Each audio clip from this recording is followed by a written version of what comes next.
Of your emails were released by the State Department. One of them is a back and forth between you and a staffer about a secure fax that won't come through, and you directed him to, quote, turn into non-paper with no identifying heading and send non-secure. Aren't you ordering him to violate the laws on handling classified material there? No, not at all. And as the State Department said just this week, that did not happen, and it never would have happened because that's just not the way I treated classified information. Headings are not classification notices, and so oftentimes we're trying to get the best information we can, and obviously what I'm asking for is whatever can be transmitted, if it doesn't come through secure, to be transmitted on the unclassified system. So no, there's nothing to that, like so much else that has been talked about in the last year.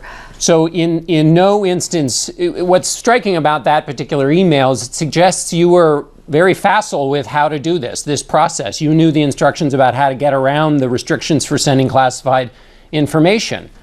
So you're saying there was never an instance, any other instance in which you did that?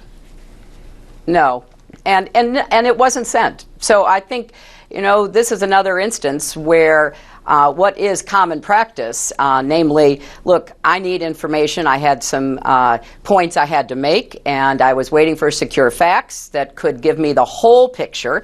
But oftentimes, there's a lot of information that isn't at all classified. So whatever information can be appropriately transmitted. Unclassified often was. That's true for every agency in the government and everybody who does business with the government.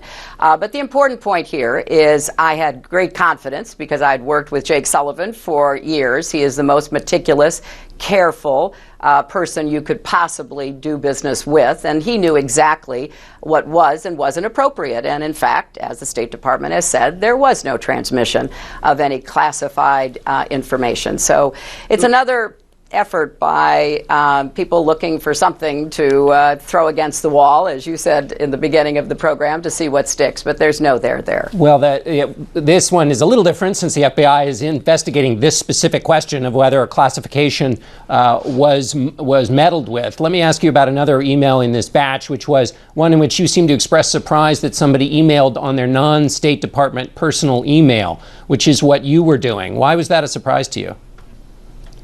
Well, I emailed two people on their government accounts because I knew that all of that would be part of the government system. And indeed, the vast majority of all my emails are in the government system. So that's how I conducted the business. I was very clear about emailing anything having to do with business to people on their government accounts.